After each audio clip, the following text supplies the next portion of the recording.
बहनों और भाइयों, आज मुझे इस मंडल के नए युवा उद्यमियों के साथ संवाद करने का एक अवसर प्राप्त हो रहा है और उनके आर्थिक स्वावलंबन में ये डबल इंजन की सरकार सहभागी बन पा रही है। इस अवसर पर आयोजित इस समारोह में मैं आप सभी युवा उद्यमियों का हृदय से स्वागत करता हूं, अभिनंदन करता हूं। बहनों और भाइयों, किसी भी राष्ट्र की ताकत को आंकना हो तो उस राष्ट्र के युवाओं की प्रतिभा, उनकी ऊर्जा और उनके अनुशासन से इसको मापा जा सकता है। उस देश का भविष्य क्या है, अगर इसको जानना हो तो युवाओं की प्रतिभा और ऊर्जा से इसको जाना जा सकता है। जहां युवा ऊर्जा के लिए अवसर होंगे, वहां पर कोई ताकत उस राज्य या उस देश का बाल बांका नहीं कर सकती है। सरकार को उसके लिए संबल बनना पड़ेगा। युवा ऊर्जा अपना रास्ता स्वयं तय कर देगी और उसी रास्ता तय करने के अभियान में आपका संबल बनने के लिए डबल इंजन की सरकार आज आपके बीच में आई है। बहनों और भाइयों, अभी हाल ही में आपने सदी के सबसे बड़े सांस्कृतिक और आध्यात्मिक आयोजन को उत्तर प्रदेश की धरती में आयोजित करते हुए देखा होगा। 13 जनवरी से 26 फरवरी तक देश और दुनिया टकटकी लगा करके उत्तर प्रदेश के प्रयागराज की ओर देख रही थी। वे आश्चर्यचकित थे, इतनी बड़ी संख्या में मानवता का एक समागम एक नए भारत की ताकत का एहसास करा रहा था। भारत के सामर्थ्य को दुनिया के सामने रख रहा था और प्रधानमंत्री मोदी जी के मार्गदर्शन और नेतृत्व में महाकुंभ ने उत्तर प्रदेश के इस बड़े आयोजन के माध्यम से एक भारत श्रेष्ठ भारत की एक नई आधारशिला को ही आगे बढ़ाने का काम किया है। इस आयोजन ने इस बात को साबित किया है कि विरासत को विकास के साथ जोड़ोगे, अच्छे परिणाम आएंगे। आस्था का सम्मान होगा तो वह आजीविका का आधार बनेगा। संस्कृति को अगर हम सुरक्षा प्रदान करेंगे, वो हमारी समृद्धि का आधार बन सकती है और ये महाकुंभ ने साबित किया है। महाकुंभ के कारण उत्तर प्रदेश में आस्था और आजीविका के, संस्कृति और समृद्धि के नए नए कॉरिडोर बने। प्रयागराज से मां विंध्यवासिनी धाम और काशी का एक कॉरिडोर, प्रयागराज से अयोध्या होते हुए देवीपाटन हो या गोरखपुर का मार्ग हो, ये दो नया दूसरा कॉरिडोर। प्रयागराज से महर्षि वाल्मीकि की साधना भूमि, संत तुलसीदास जी की जन्मभूमि और चित्रकूट को जोड़ने वाला तीसरा कॉरिडोर। प्रयागराज से श्रृंगवेरपुर होते हुए लखनऊ और नैमिषारण्य ये तीसरा आध्यात्मिक कॉरिडोर बनते हुए देखा और प्रयागराज से आगरा होते हुए मथुरा, वृंदावन, बरसाना, गोकुल, नंदगांव, गोवर्धन, यह भी एक पांचवा आध्यात्मिक कॉरिडोर बनते हुए देखा। यानी जहां कहीं भी इस कॉरिडोर में देश और दुनिया से आने वाला हर श्रद्धालु इन स्थलों पर जाता था, व्यापक रूप से वहां के आर्थिक उन्नयन में अपना योगदान दे रहा था और उस उन्नयन के माध्यम से बहुत सारे नौजवानों ने स्वयं को आर्थिक स्वावलंबन के मार्ग को प्रशस्त करने के लिए नए नए तौर तरीके अपनाने का काम किया। यह युवा ऊर्जा है, इसको अवसर मिलना चाहिए, सरकार को उसका संबल बनना चाहिए।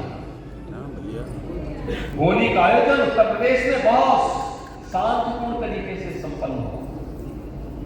जो लोग हमारे महाकुंभ को बदनाम कर रहे थे, उनके राज्यों में व्यापक हिंसा हो रही थी, उनसे संभले नहीं संभल पा रहा था, लेकिन उत्तर प्रदेश में शांतिपूर्ण सौहार्दपूर्ण तरीके से पूरा आयोजन संपन्न हुआ। और होली के ठीक पहले डबल इंजन की भारतीय जनता पार्टी की सरकार ने 60,244 युवाओं को उत्तर प्रदेश पुलिस में भर्ती करके उनका परिणाम भी घोषित किया। आप याद करिए, इस 60,244 में से 12,000 से अधिक केवल बेटियां हैं, 12,000 से अधिक बेटियां भर्ती हुई हैं। यहां पे एक भर्ती में 12,000 बेटियां भर्ती हो जाती है। 2017 के पहले जब मैंने उत्तर प्रदेश में पदभार संभाला था और उत्तर प्रदेश पुलिस बल में मैंने, बहनों और भाइयों, आज मुझे इस मंडल के नए युवा उद्यमियों के साथ संवाद करने का एक अवसर प्राप्त हो रहा है और उनके आर्थिक स्वावलंबन में ये डबल इंजन की सरकार सहभागी बन पा रही है। इस अवसर पर आयोजित इस समारोह में मैं आप सभी युवा उद्यमियों का हृदय से स्वागत करता हूं, अभिनंदन करता हूं। बहनों और भाइयों, किसी भी राष्ट्र की ताकत को आंकना हो तो उस राष्ट्र के युवाओं की प्रतिभा, उनकी ऊर्जा और उनके अनुशासन से इसको मापा जा सकता है। उस देश का भविष्य क्या है, अगर इसको जानना हो तो युवाओं की प्रतिभा और ऊर्जा से इसको जाना जा सकता है। जहां युवा ऊर्जा के लिए अवसर होंगे, वहां पर कोई ताकत उस राज्य या उस देश का बाल बांका नहीं कर सकती है। सरकार को इसके लिए संबल बनना पड़ेगा। युवा ऊर्जा अपना रास्ता स्वयं तय कर देगी और उसी रास्ता तय करने के अभियान में आपका संबल बनने के लिए डबल इंजन की सरकार आज आपके बीच में आई है। बहनों और भाइयों, अभी हाल ही में आपने इस सदी के सबसे बड़े सांस्कृतिक और आध्यात्मिक आयोजन को उत्तर प्रदेश की धरती में आयोजित करते हुए देखा होगा। 13 जनवरी से 26 फरवरी तक देश और दुनिया टकटकी लगा करके उत्तर प्रदेश के प्रयागराज की ओर देख रही थी। वे आश्चर्यचकित थे, इतनी बड़ी संख्या में मानवता का एक समागम एक नए भारत की ताकत का एहसास करा रहा था। भारत के सामर्थ्य को दुनिया के सामने रख रहा था और प्रधानमंत्री मोदी जी के मार्गदर्शन और नेतृत्व में महाकुंभ ने उत्तर प्रदेश के इस बड़े आयोजन के माध्यम से एक भारत श्रेष्ठ भारत कि एक नई आधारशिला को ही आगे बढ़ाने का काम किया है। इस आयोजन ने इस बात को साबित किया है कि विरासत को विकास के साथ जोड़ोगे, अच्छे परिणाम आएंगे। आस्था का सम्मान होगा तो वह आजीविका का आधार बनेगा। संस्कृति को अगर हम सुरक्षा प्रदान करेंगे वो हमारी समृद्धि का आधार बन सकती है, और ये महाकुंभ ने साबित किया है। महाकुंभ के कारण उत्तर प्रदेश में आस्था और आजीविका के, संस्कृति और समृद्धि के नए नए कॉरिडोर बने। प्रयागराज से मां विंध्यवासिनी धाम और काशी का एक कॉरिडोर, प्रयागराज से अयोध्या होते हुए देवीपाटन हो या गोरखपुर का मार्ग हो, ये दो नया कॉरिडोर, दूसरा कॉरिडोर। प्रयागराज से महर्षि वाल्मीकि की साधना भूमि, संत तुलसीदास जी की जन्मभूमि और चित्रकूट को जोड़ने वाला तीसरा कॉरिडोर।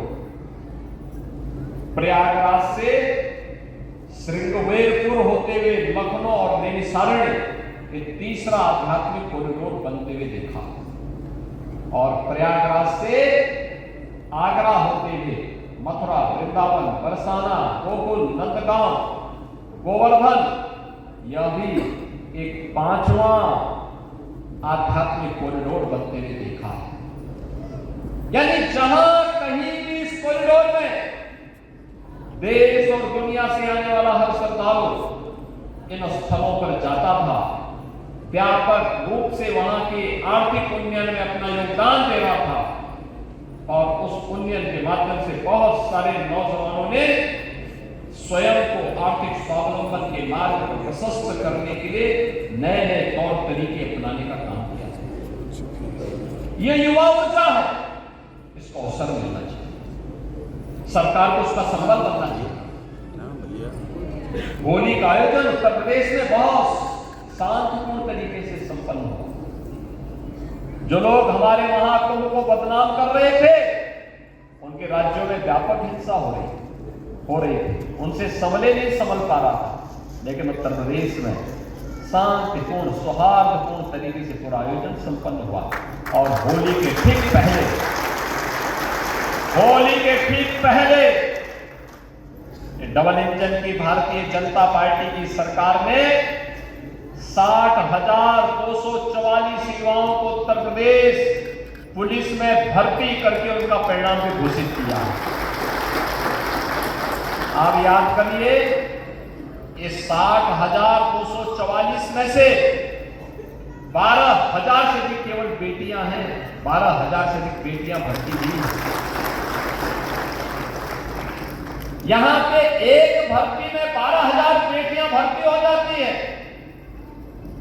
2017 के पहले जब मैंने उत्तर प्रदेश में पदभार संभाला था और उत्तर प्रदेश पुलिस बल में मैंने